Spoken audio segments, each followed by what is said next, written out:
Good morning, students.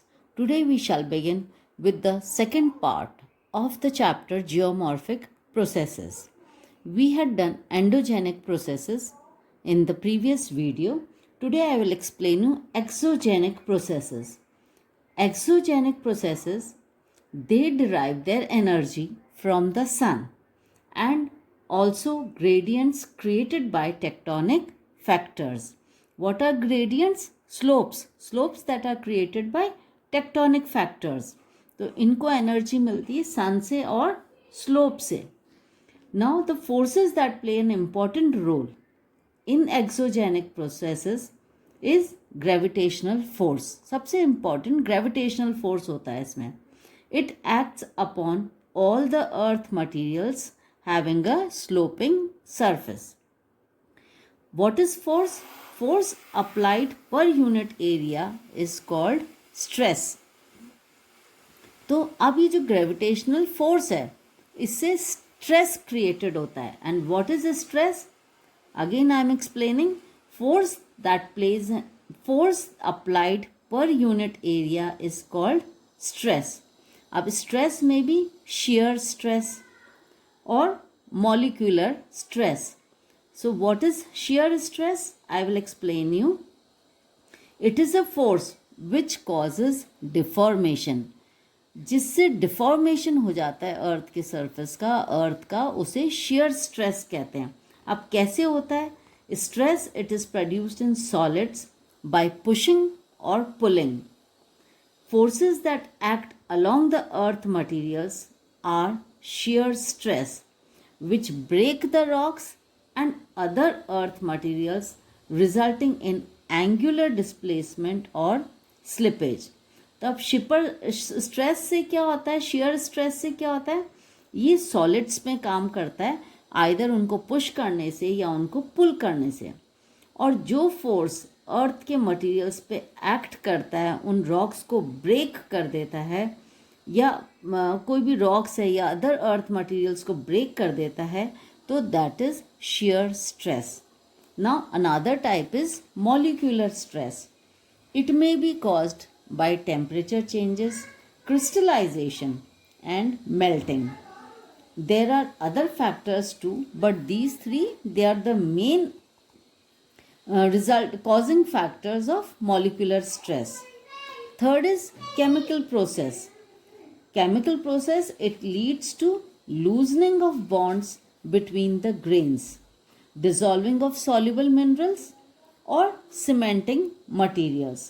तो समझ में आया, तीन तरह की प्रोसेसेस होती है. First is gravitational force which causes shear stress.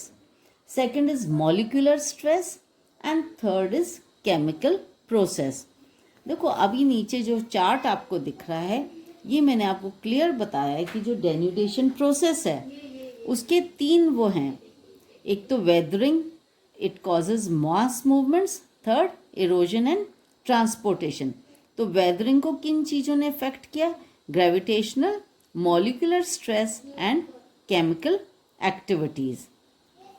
Now mass movements, again the resulting factor is gravitational force. Then erosion and transportation, kinetic energy plays an important role.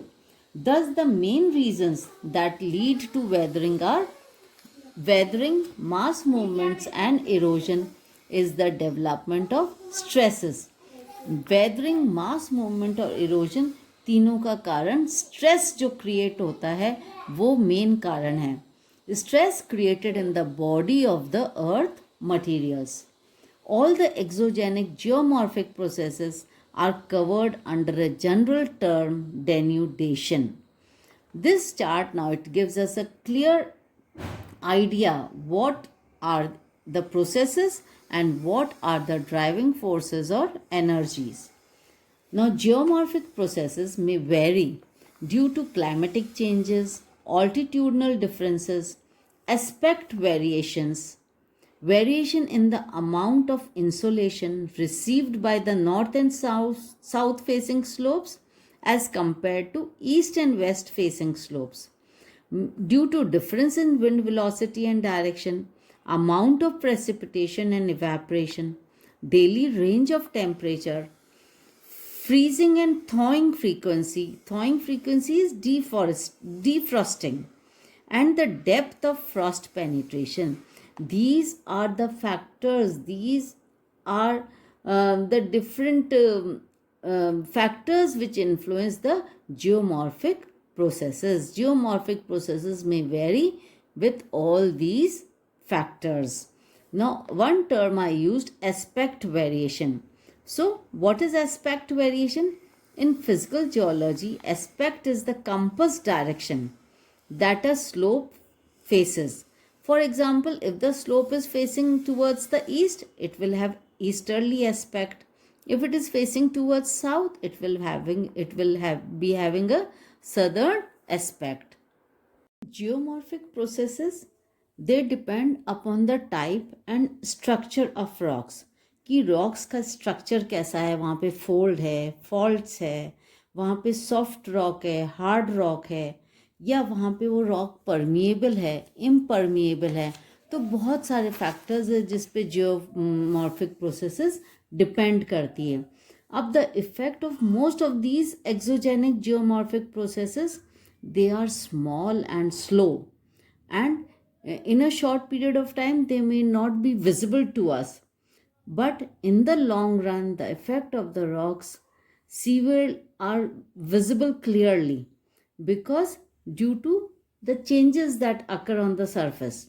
Now, some of these exogenic geomorphic processes are, first is weathering. So let us discuss weathering now. What is weathering? Weathering is defined as the mechanical disintegration and chemical decomposition of rocks through the action of various elements of weather and climate. तो weathering को कैसे define किया है? ये it is a mechanical disintegration and chemical decomposition of rocks, जिस पे बहुत सारे factors effect करते हैं. Weathering may involve breaking up of the rocks by process of disintegration and decomposition. This results from the work of natural elements related to atmosphere. The rocks, they are broken into fragments by integration through external agents. Rocks क्या fragments में break हो जाती हैं. कैसे break होती है? जो external agents हैं वो उन पे effect करते हैं. The rocks may be decayed due to chemical changes, and the process then it is called decomposition. Weathering occurs where rocks are situated. So, weathering helps erosion by exposing the rocks to break. तो weathering क्या हुआ, समझ में आया? Weathering पे कुछ factors play करते हैं, physical factors, chemical factors and biological factors. Now, different factors affect the weathering process. First is the structure of the rocks. Second is slope of the land. Third, climate. Fourth, vegetation. Fifth, presence of joints. तो structure of rocks कैसे affect करता है? It includes minerals, nature of rocks and their hardness. Joints से क्या होता है? It permit water to enter the rocks and it help in the process of weathering. Hard rocks, they are more resistant, while soft rocks, they are easily broken. तो इस तरह से effect होता है. Slope of the land, weathering is active on steep slopes. जहाँ steep slopes है वहाँ weathering बहुत active होता है. Third is climate. Mechanical weathering predominates in dry areas. ठीक है ना? While chemical weathering operates in wet climate. Chemical weathering कहाँ होगी? Wet climates में. जबकि mechanical weathering होगी dry areas में. Fourth, vegetation. Bare surfaces are weathered to a greater extent, whereas vegetation cover, it protects the surface from weathering. And fifth is presence of joints. Joints permit water to enter the rocks and help in the process of weathering. तो आए ना समझ में कि क्या factors weathering को effect करते हैं. ठीक है ना? फिर वेदरिंग कितने तरह की होती है? वेदरिंग में भी physical weathering, chemical weathering and biological weathering. First, we'll discuss physical weathering. Now, it is also known as mechanical weathering because it includes the disintegration of rocks without changing their mineral composition. This type of weathering results from the action of temperature changes, frost, wind, and rainfall. It depends upon then this type of weathering, physical weathering, it depends upon gravitational force, shear stress, expansion due to temperature changes, wet and dry cycles, and thermal exhaustion and pressure release. So, now we'll discuss how temperature changes, frost, wind, and rainfall has its influence on this type of weathering. देखो, first temperature change. Daily range of temperature बहुत vary करता है, specially in the deserts. During day time it is very hot, तो उस heat से क्या होता है, रॉक्स एक्सपेंड करती है. रात में बहुत ठंड होती है, तो ठंड से रॉक्स कॉन्ट्रैक्ट करती है.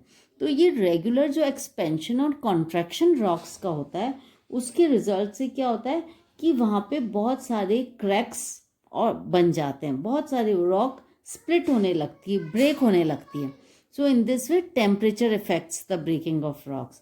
Second is frost. फ्रॉस्ट क्या होता है, जहाँ पे बहुत ठंड होती है या हाई माउंटेनस एरियाज होते हैं, तो वहाँ पे क्या होता है, जो पानी है वो रॉक्स में एंटर हो जाता है थ्रू फिशर्स एंड क्रैक्स. जो रॉक में फिशर्स, क्रैक्स और जॉइंट्स होते हैं, उनमें से पानी एंटर हो जाता है. अब रात में ये पानी फ्रीज होता है ना, और जब ये मेल्ट होता है तो ये पानी जब गर्मी होती है तो ये मेल्ट होने लगता है. तो इससे क्या होता है, इसका जो वॉल्यूम है पानी का, वो इट में इंक्रीज टू 1/11 टाइम्स. तो जब ये एक्सपैंड करेगा और कॉन्ट्रैक्ट करेगा, तो इससे इस मेल्टिंग और फ्रीजिंग से क्या होता है कि जो क्रैक्स हैं पानी के वो और वाइड हो जाते हैं और वो रॉक्स ब्रेक होने लगती है. Third is rainfall. रेनफॉल से क्या होता है, जो रनिंग वाटर है वो वेदरिंग को बहुत इफ़ेक्ट करता है. वो सॉइल इरोजन होता है वहाँ पे उन एरियाज़ में जहाँ रनिंग वाटर का बहुत इफ़ेक्ट होता है, देखने में आता है. वहाँ गलीज फॉर्म हो जाती है, बैड लैंड क्रिएट हो जाता है. बैड लैंड माने कि वो लैंड में इतने ज़्यादा डिसेक्टेड फॉर्म में लैंड हो जाता है, वहाँ पे गलीज, रवाइंस बन जाती हैं कि उन एरियाज़ में कुछ भी कल्टिवेशन नहीं हो सकता है, तो उसको हम बैड लैंड टर्म करते हैं. कहीं कहीं अर्थ पिलर्स बन जाते हैं. अर्थ पिलर्स कि जब एक हार्ड रॉक होगी फिर पास में एक सॉफ्ट रॉक होगी, तो सॉफ्ट रॉक इरोड अवे हो जाएगी और हार्ड रॉक स्टेबल रह जाएगी, तो फिर वो pillars, earth pillars, they are called earth pillars. Then कहीं कहीं पे जहाँ रेनफॉल बहुत ज़्यादा होती है रेनफॉल, तो वहाँ पे क्या होता है कि रॉक्स स्लाइड कर जाती है. और स्पेशली ये इफेक्ट हमें स्लोप्स में, जहाँ स्लोप्स होते हैं, माउंटेनस रीजन्स होते हैं, वहाँ because of the force of gravity, तो landslides are very common. Then last is wind. अब विंड क्या है, winds mechanical weathering is important in deserts and arid areas. वहाँ पे डस्ट लेडन विंड्स जब चलती हैं तो they act as a sand blast and produce fantastic weathering results. Trains जैसे पास होती हैं तो ट्रेन्स को बार बार रीपेंट करना पड़ता है. Telegraph wires are eroded by wind action. Then windows which are facing the sea shore, they are weathered. जो प्लेन ग्लासेस होते हैं उनके फ्रॉस्टेड लुक आ जाता है. सो इस तरह से ये जो है विंड भी अपना इफेक्ट दिखाती है. तो weathering, physical weathering is being affected by these 4 factors. Okay. Second is chemical weathering. The decomposition of rocks by chemical processes is called chemical weathering. Ab chemical weathering, it results from the action of weak acids and gases like oxygen, carbon dioxide and hydrogen. Chemical weathering से क्या होता है? It produces a chemical change in the minerals of the rocks. High temperature and humidity, it causes the rocks to decompose. अब chemical weathering की क्या है, 4 processes है. First is oxidation. कौन सी प्रोसेस है? ऑक्सीडेशन. ऑक्सीडेशन क्या प्रोसेस है? The atmospheric oxygen, जो एटमॉस्फेयर का जो ऑक्सीजन है वो कंबाइन होता है जो रॉक्स में मिनरल्स प्रेजेंट है. जब कोई मिनरल अगर रॉक में प्रेजेंट है उस पर जो ऑक्सीजन का इफेक्ट होता है that is oxidation. For example जैसे आयरन कंपाउंड्स हैं रॉक के अंदर, तो ये आयरन कंपाउंड्स क्या होगा, जब ऑक्सीजन के कांटेक्ट में आएंगे तो they will be rusted and their colour will change into red, yellow और ब्राउन. अब इससे क्या होगा, वो the rock it begins to decay and it crumbles to a powdered mass of brown dust. This process is known as oxidation. Second है hydration. तो hydration क्या है, जो chemical union है water का with mineral, this is called hydration. When rainwater it enters the rocks, it increases the volume of rocks. Rocks का volume बढ़ जाता है. As a result, the pressure reduces the mineral to powder. Feldspar is reduced to kaolin due to hydration. Third is carbonation. Rain water क्या होता है, जब when it mixes with carbon dioxide तो वो बहुत एसिडिक हो जाता है. It dissolves limestone, chalk and marble rocks. In limestone areas this acid water sinks into the ground and it forms huge caves by slow process of carbonation. तो समझ में आया ये भी. Fourth is solution. Some of the minerals like rock salt and gypsum, they are dissolved in water. These minerals are removed in solution from the rocks. So this process is known as solution. तो चारों समझ में आए इसकी chemical process के, oxidation, hydration, carbonation and solution. This is about chemical weathering. Third is biological activity and weathering. अब biological weathering, it is because of removal of minerals from the environment and physical changes due to growth or movement of organisms. Burrowing and wedging by organisms like earthworms, termites, rodents, etc. They help in exposing the new surfaces to chemical attacks and assist in the penetration of moisture and air. जब जानवर बरोज वगैरह बनाते हैं, घर ज़मीन पे अपने घर बना लेते हैं बिल खोद खोद के, तो उससे क्या होता है कि they expose the surface to chemical attacks. Human beings by disturbing vegetation, plowing and cultivating soils also help in mixing and creating new contacts between air, water and minerals in the earth materials. Sometimes decaying plant and animal matter also help in the production of humic, carbonic and other acids which enhance decay and solubility of some elements.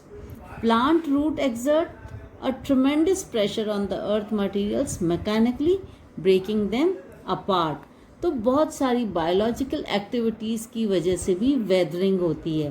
तो आपको समझ में आएगा. For example burrowing, human activities, decaying plants and animals, then plowing, disturbing the vegetation, all these processes, they are also responsible for weathering to take place. Next is special effects of weathering. First is exfoliation. So what is exfoliation? It means flaking off of more or less curved sheets of shells from over rocks or bedrock results in smooth and rounded surfaces. तो exfoliation क्या होता है, जब हम top cover जो लूजेंड rock का cover है वो हटके और नीचे जो रिजल्टिंग रॉक है वो एक स्मूथ राउंडेड सरफेस होता है, that is exfoliation. Exfoliation can occur due to expansion and contraction induced by temperature changes. Exfoliation domes and tores, they result due to unloading and thermal expansions respectively. Next is, what is the significance of weathering? Weathering processes, they are responsible for breaking down the rocks into smaller fragments and preparing the way for formation of not only regolith and soils but also erosion and mass movements. तो weathering क्यों ज़रूरी है? क्योंकि इससे हमें rocks जो है वो ब्रेक होती हैं, स्मॉल फ्रेगरेंट्स में टर्न होती है and they are responsible for the formation of soils and regoliths. Regoliths क्या होते हैं? A region of loose consolidated rocks and dust that sits atop a layer of bed rock. तो जो एक एरिया जहाँ पे लूज अनकंसोलिडेटेड रॉक्स होती हैं, डस्ट होती है, दैट इज रेगोलिथ. और soil formation main is the reason is weathering, but also for erosion and mass movements. तो वेदरिंग प्रोसेस किस किस चीज़ के लिए रिस्पॉन्सिबल है? For the formation of soil, regoliths, erosion and mass movement. Erosion cannot be significant if the rocks are not weathered. अगर weathering ही नहीं होगी तो erosion कहाँ से होगा? Erosion जब ही होगा जब weathering होगी. Okay, that means weathering aids mass wasting, erosion and reduction of relief. Weathering किसके लिए ज़रूरी है? mass wasting के लिए, इरोजन के लिए और रिलीफ को रिड्यूस करने के लिए. इन तीनों के लिए वेदरिंग बहुत ज़रूरी है. When rocks undergo weathering, some materials are removed through chemical और physical leaching by ground water and thereby the concentration of remaining materials increases. Without such a weathering taking place, the concentration of the same valuable material may not be sufficient and economically viable to exploit, process and refine. This is what is called enrichment. तो आया इतना समझ में कि क्या significance है weathering का and what is exfoliation. Next is mass movements. Mass movements, they are very active over weathered slopes rather than over unweathered materials. They are aided by gravity and no geomorphic agent like running water, glacier, wind, waves and currents participate in the process of mass movements. जो mass movement है वो process जो है, it is not aided by other agents of weathering. It is actually mainly affected by the force of gravity on slopes. है ना. तो मास movements क्या होगा? जब स्लोप्स के ऊपर ग्रेविटेशनल पुल से when there will be movements of the rocks.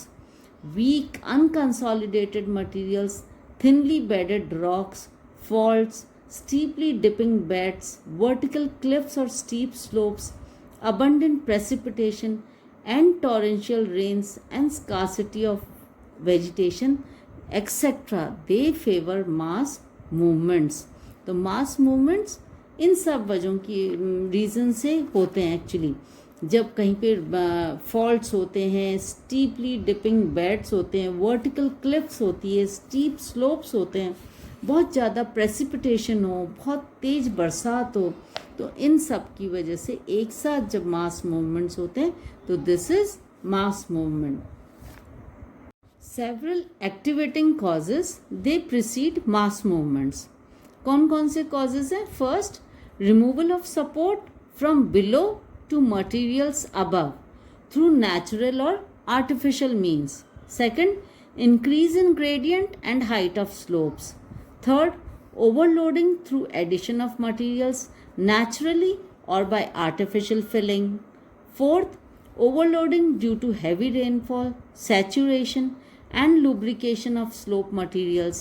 Fifth, removal of material or load from over the original slope surfaces. Sixth, occurrence of earthquakes, explosion or machinery. Seventh, excessive natural seepage. Eighth, heavy drawdown of water from lakes, reservoirs and rivers, leading to slow outflow of water from under the slopes or river banks. And ninth, indiscriminate removal of natural vegetation.